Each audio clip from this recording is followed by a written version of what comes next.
Bienvenue dans cette rapide présentation de la méthode OKR. Je suis Laurent Morisseau, fondateur de Morisseau Consulting. J'accompagne les entreprises souhaitant évoluer vers plus d'agilité en tant que coach et formateur depuis 2008.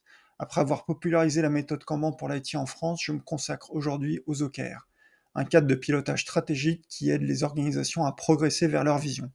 Je suis également l'auteur du livre La boîte à outils de la méthode OKR. Ensemble, voyons pourquoi et comment elle permet d'aligner les équipes autour d'objectifs ambitieux et mesurables. OKR signifie Objectif and Key Result, objectif et résultat clé. Comme le définit John Doerr, pionnier de la méthode, ils permettent à tous, d'un bout à l'autre de l'entreprise, de concentrer leurs efforts sur les mêmes questions importantes. Le O, c'est pour l'objectif, une direction claire et inspirante. Les KR, ce sont les résultats clés, des mesures factuelles du succès. Ensemble, ils répondent à la question où veut-on aller et comment saura-t-on qu'on progresse. Voici la formule simple de John Doerr. Je vais, l'objectif, c'est le quoi, tel que mesuré par les résultats clés, c'est le comment. Les OKR sont nés chez Intel dans les années 70, puis popularisés par Google. Depuis, ils se sont diffusés dans les entreprises comme Microsoft, LinkedIn ou Airbnb. Cette approche est devenue un pilier pour transformer des organisations, des startups aux grands groupes dans tous les secteurs. Mais pourquoi sont-ils devenus si populaires? Pourquoi les adopter maintenant dans votre entreprise? Parce que 67% des stratégies échouent non pas à cause d'un mauvais plan, mais d'une exécution inefficace. Trop de priorités, manque de focus, faible engagement. Si vous accomplissez toutes vos tâches et réalisez tous vos projets, mais que rien ne change, est-ce toujours un succès? Avec cette question simple, c'est le pilotage projet, le pilotage par les livrables sur lesquels on peut s'interroger. Car il est toujours nécessaire, mais est-il suffisant? Car toutes les idées ne produisent pas les résultats attendus. Alors comment concentrer son énergie et son temps sur les bonnes activités, celles qui rapportent les meilleurs résultats, et arrêter au plus vite le reste? Comment s'assurer que les initiatives que vous allez réaliser vous font effectivement progresser vers votre objectif? Avec le pilotage par l'impact, c'est mesurer les effets de nos actions, c'est le changement concret qui découle des actions réalisées. Les OKR ne couvrent pas l'ensemble des activités de l'organisation. Une partie concerne les opérations courantes, centrées sur l'exécution de la mission et la performance du présent, suivies par les KPI, indicateurs clés de performance. L'autre partie relève de l'exécution de la stratégie tournée vers la progression vers la vision. Le tout se traduit en activités, projets et initiatives pilotés dans une même roadmap. Ils ne sont pas séparés mais doivent rester cohérents et complémentaires car la stratégie oriente simultanément la performance et le progrès. Revenons sur les KPI. Ils répondent à la question: sommes-nous performants aujourd'hui? L'objectif est d'optimiser ce qui existe déjà pour obtenir les quelques pourcents de progression supplémentaires qui font la différence. Les OKR, quant à eux, sont le GPS de la stratégie. Ils concernent les transformations futures. Le but, maximiser l'impact de notre stratégie en recherchant le changement significatif, le point d'inflexion dans nos ventes, l'expérience utilisateur ou encore la satisfaction de nos collaborateurs et de nos clients.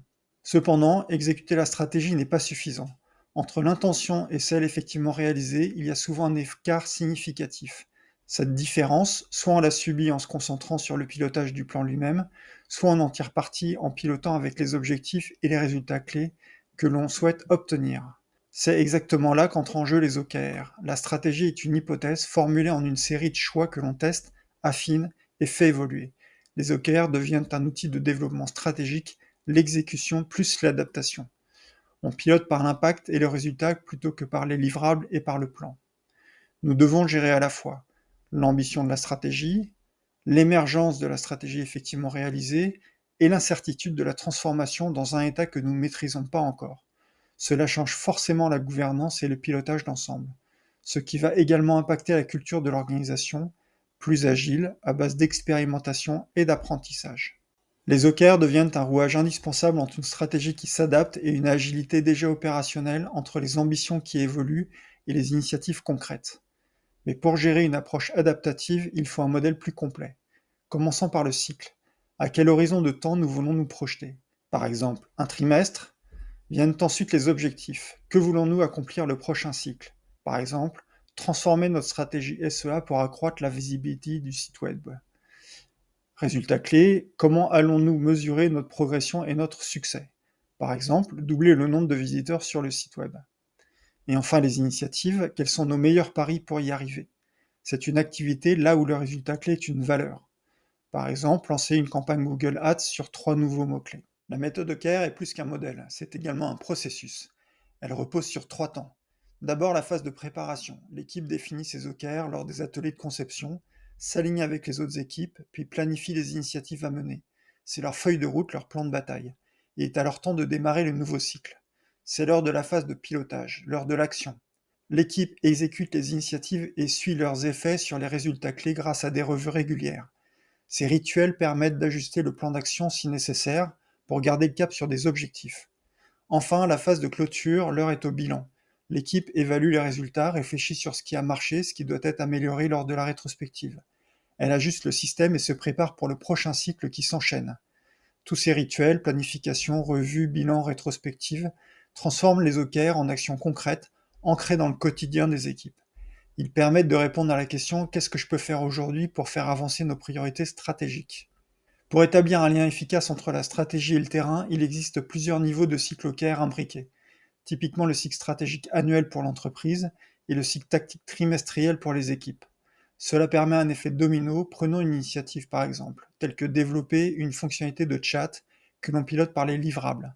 Elle permet de diminuer de 20% le nombre d'appels au support, le résultat clé de notre OKR tactique, qui lui-même permet de faire progresser de la troisième à la première place sur meilleursupport.com, le résultat clé de notre objectif stratégique.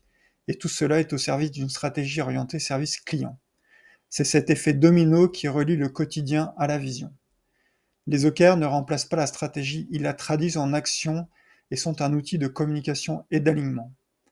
Enfin, les OKR offrent 5 bénéfices principaux: prioriser pour se concentrer sur quelques priorités essentielles, aligner pour relier la mission, la stratégie et les initiatives, engagé pour impliquer les équipes par la co-construction et la transparence, piloter pour suivre, apprendre et ajuster avec une cadence régulière, et enfin responsabiliser pour encourager l'autonomie et l'ambition. En somme, les OKR apportent de la clarté, du sens et du mouvement dans l'action collective. Les OKR sont bien plus qu'un outil de gestion, ce sont des conversations structurées sur les développements de l'organisation. Ils relient la stratégie à la réalité du terrain, favorisent l'apprentissage et rendent les décisions plus alignées, plus rapides et plus conscientes. Je suis Laurent Morisseau, j'accompagne les organisations à réussir leur programme OKR à travers de diagnostics, un programme d'accompagnement de 90 jours, du coaching et de la formation. Contactez-moi pour transformer vos objectifs en résultats concrets.